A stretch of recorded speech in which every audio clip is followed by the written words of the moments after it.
All right, ladies and gentlemen, here we go. It's my pleasure to bring you the big show, the big bad show tonight. He is in the red trunks. He is playing Terran to the south of Antiga Shipyard versus his opponent, having taken out d.SjoW impressively.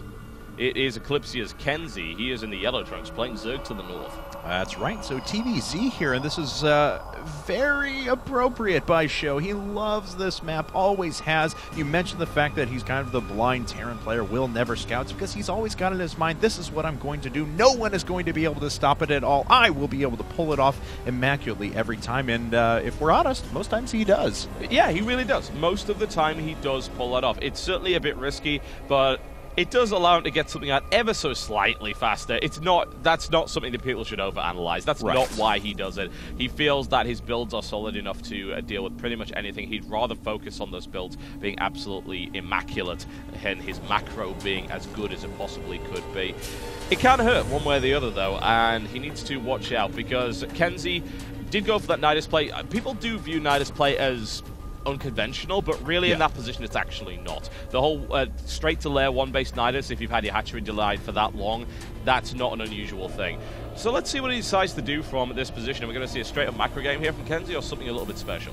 You know, you mentioned that that Nidus play, you know, a little bit earlier on, I'd say summer of last year, so about a year ago, we had players very famously, Lucira, for example, that would specifically go for 2-base Nidus on that map, regardless of what had happened to their hatchery, because it was so solid, because there's so much cliff line you can abuse with those Nidus worms. It's a very similar idea to 4-gating on that map. It's just, you can put the Nidus in so many different places that it's really hard to pick it up in time. That's right, and we saw even a player who was able to pick it up in d.SjoW was still taken out by it. So now, though, things are pretty predictable for KenZy. He decides to hatch first, going for gas right after that, so it is going to be a speedling build. And Show, if I have to hazard a guess or prediction at this point, you know, from what I've seen out of his TVZs in the past, it's largely going to rely around positioning up here on the high ground. This is such a good map for that. If you hold it with a few siege tanks, you can just rain down death and destruction on these gold bases. He's quite flexible in this matchup as well. We're going to see a 1 Rax expand here from him without question, that's just the bread and butter opening now of Terran these days in this matchup. There's no real reason not to do it. So what I expect to see from Show, most likely just a straight up Marine tank build, although he is quite flexible. He's been known to throw down these weird Banshee timings, for instance, in this matchup that can really catch some Zerg off, especially since the metagame has shifted away often from Mutalisk play. And we've seen some very greedy games out of Terran players versus Zerg lately, where they'll start with that 1 Rax expand, go into Reactor and Hellions afterwards, and then a 3rd Command Center, and then Cloaked Banshees after that, so they have no frontline engagement force, but man, can they harass. That they can. The interesting thing now is that after the Queen change, this Reactor Hellion is becoming less popular. We did see recently in MLG Spring Arena that anyone that went for Reactor Hellion tend to get punished pretty hard unless their name was Polt. And even he struggled in that matchup because this just doesn't work as well anymore. You can't deny creep spread anywhere near as well. On a map like this, where the 3rd is not particularly far away from the natural as well, the Queen range and the Queen energy changes have made a huge difference and have often forced Terran into these greedier 3-base plays very early on because they just can't effectively harass. That's absolutely right, and it does make for a very interesting middle of the game, though, because we've seen some Zerg players that decide to punish that with very strong high-tech mid-games, and then we've seen the complete opposite side of the spectrum as well. Well, fine, you're going to sit back on 3 bases, I'll take 6. We'll see how you enjoy that.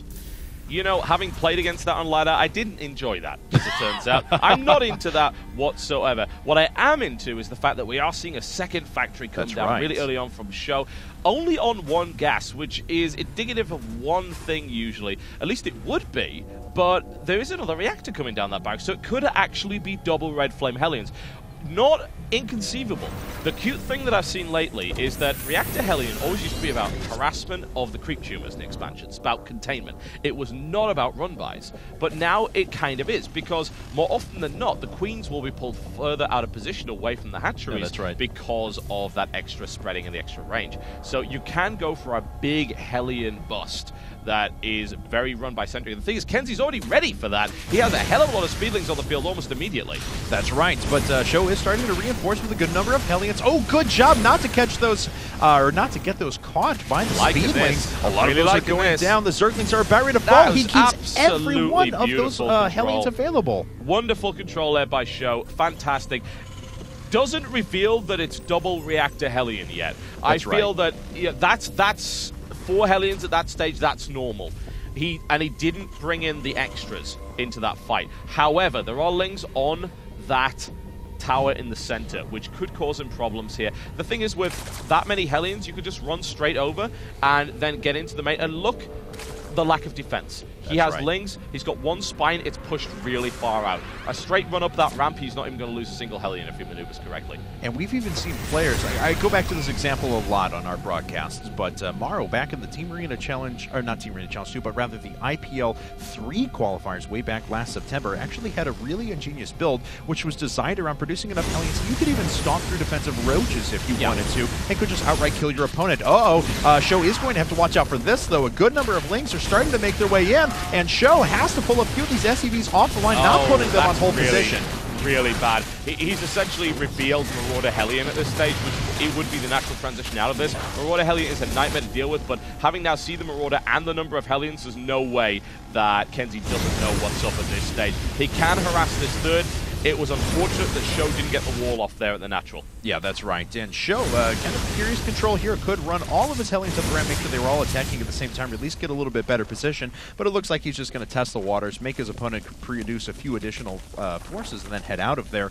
Now, on the flip side, KenZy is, of course, adding on his Evolution Chamber and his Baneling Nest. We'll see if we get a Spire here at some point in the future as well. Interesting choice to go for the Banelings, honestly. Marauder Hellion at this stage, you can get Baneling hits. You've got to be pretty damn lucky, though. If he gets... There we go. He's got Baneling speed. If you get Baneling speed nice and quickly, then yes, this can work quite nicely. Often the way to shut this build down at this stage is to get a couple of early Infestors, because that will nail this build down no problem at all. Otherwise, it's a nightmare. It is a veritable nightmare to deal with. You can't use Lings. You can't really use Roaches. The Hellions just buffer too much damage. The Marauders tear them to pieces.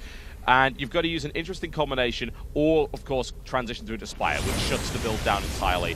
But usually it takes a long time to get that Spire up, and it makes things difficult. If you can hold it with Lings and Banelings alone, then that'll be absolutely fantastic for KenZy, because, as we've seen, the problem with Marauder Hellion, no anti-air, no sign of anti-air, and he has no Marines on the field. That's right. So will KenZy play patiently enough to hold on so we can make a few Mutalisks and start to swing this back in his favor? We'll see a lot of Zerg players overreact and just spam out units right now, then they lose all ability to produce Spire units. But here it comes now. The Banelings are starting to roll in. Will SjoW have enough? Yeah, let's see if he's able to do that. Nice surround up to the top there, but great splitting here. As you can see, Concussive Shell really adds to the survivability of this mix against Banelings. He went in before Baneling speed had completed. That, I think, was a bit of a Hail Mary there from KenZy, and it did not pan out for him at all. No, not at all, and it looks like SjoW is going to be able to finish the work that he started before, get himself this hatchery kill. We have a few more units finally making their way down. 7 Mutalisks are coming up now. SjoW just reinforcing with units that can't shoot up, but his sheer DPS he has in this army will be able to wreck his opponent before those Mutalisks can do enough damage. We'll see about that, certainly. The Mutalisks are going to be a real problem here, because while KenZy did throw away a lot of units making that work, he did hold his opponent up for a good 30 seconds, which gave him what he needed to get some Mutalisks out. As you pointed out, the DPS in Mutalisks is not that great, but once he gets about 8 or 9, he's going to start tearing through those Hellions very rapidly. All right, well, here we go. Oh, a few Banelings connecting with a few Hellions. There's only a handful of Hellions left over, so it's mostly going to be up to the Marauders, which don't have any medevac support, have stim, so they're pretty low in health now. SjoW making a couple of questionable decisions here. I think if he had just run in immediately after killing that hatchery, he could have done much more damage, but as it stands, he now has no anti-air, and his opponent has 8 Mutalisks already on the field. This is not good, and as you can see, SjoW has already figured that one out, adding on another command center and adding on 4 missile turrets already. He's going to need quite a few in order to deal with this. Marine count, he knows it's not high enough at all. He doesn't have the upgrade count. He doesn't have Marine combat shields. This is going to get messy, and now KenZy can start to apply the pressure, re-secure that third base behind it. Well, let's see here now as SjoW forced to retreat with these Marauders. May lose a couple of those in transit back to his natural, and doesn't have a lot of movable anti-air. Just 6 Marines on the field with stim. Again, no medevacs overhead to support at all, and a lot of these add-ons could go down if he doesn't react perfectly. I think he's going to lose them one way or the other, honestly. We've got one going down there, second one for the follow-up here as well. No combat shield as well. if he can prevent combat shield going up, this is going to be so huge. He can just go Ling Muta, and he can dominate his opponent without that combat shield upgrade actually being there. Maybe he could even pick off the evolution chamber. He can just go straight in against these Marines. He realizes there's nowhere near enough here to adequately stop the Muta count. That's right. So SjoW now losing quite a bit of Marines. He hasn't had his economy touched too bad since the initial Ling run by, but that may change very quickly now. I'm not sure what he's going to do to defend against this very large pack of Mutas. Yeah, and this just seems like it was SjoW being a little bit slow, as you accurately pointed out there, going to the natural.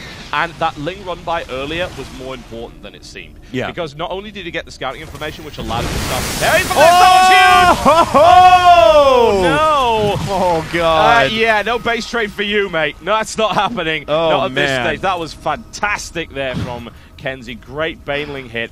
But as I was pointing out, the Ling run by scouted and held the attack up. That's right. And that gave him the time to get the Baneling speed and get the Spire up. Once the Spire's up, obviously, Marauder Hellion just doesn't work anymore. Exactly. It's a very specific timing that SjoW was not able to hit, and now he is just getting ravaged here by Mutas. He really is. Once your production structure start to get camped as a Terran player, bad things are certainly in store for you. I can't help but think that SjoW could have handled this a lot better, even with the cards that he was dealt. But man, if he runs over another group of those Banelings, it will be curtains right away. I'm loving the use of the Baneling Mines right here by KenZy. It is something that a lot of players are starting to do. Some of the Koreans have started to pick it up. Symbol's a huge fan of this. Usually it doesn't go quite as extreme as this. That's quite a few nicely spaced Baneling Mines there. And let's see if the Blind Terran runs into yet another Acid Bath. We'll find out quite soon. But right now, SjoW getting sieged pretty hard. And the gold base being taken in the center here for KenZy. This is looking really nice for him thus far. That's right. He just has free reign to do whatever he wants at this stage of the game. Little Cavalier with his Mutas there. Does lose a couple, but finally decides that it's going to be worth it. Picks off the rest. SjoW unfortunately didn't have all of his Marines grouped up at the same time, so he will continue to be able to pick off a number of these. Oh, look how far queued all of these barracks are because he has no way to spend his money. Yeah, he can't spend it. This is the best thing about, or the worst thing as a Terran player, the best thing about what KenZy is doing is that Terran are the guys who have the biggest problem spending money. Like, they can get money the quickest with mules, but they can't spend it fast enough. Sitting on a 2k bank, he can't do anything with it because he's got no add-ons. His macro is now falling to pieces. Even now forced to get Thors out, and at this stage, he's going to be like, wow, we're just going to get +2. We're going to continue to get Mutalisk, and then we're just going to go Ling Muta and roll over you. Yeah, KenZy is just being so intelligent with this, just picking off whatever structures he can, whatever he has the resources to do so. And as we can see, he's on 75 workers. He's comfortably now on 4 bases. He's not taking any pressure in the middle of the map. If SjoW decides to move out without the aid of Medivacs, as we can see by the units tab, he has none. He'll run smack dab across 1 million Banelings. Yeah, I mean, there's no way you can get them out either. There's just too many Mutas on the field to really risk bringing Medivacs out. It's not something you can really do. He's working on upgrades alone and trying to get Thors out, getting another armory out. That's where all his gas is going. So there's no chance of Medivacs coming out anytime soon here. Infestation Pit now being added on. And hello, that was a donation. Thankfully, he managed. If he corrals them into that, that will be beautiful. Oh, man, he's trying. He's trying very hard right now, and he may be able to get it. He selected the Banelings. Very nicely done. Yes. KenZy shepherds them into their doom, and now it's fun times. A Dignitas SjoW looking to get destroyed here by KenZy. Some excellent Zerg play. There's the GG. Oh, yeah. Oh, and Eclypsia actually takes a 2-1 lead against Team Dignitas. SjoW falling in a very one-sided, if I'm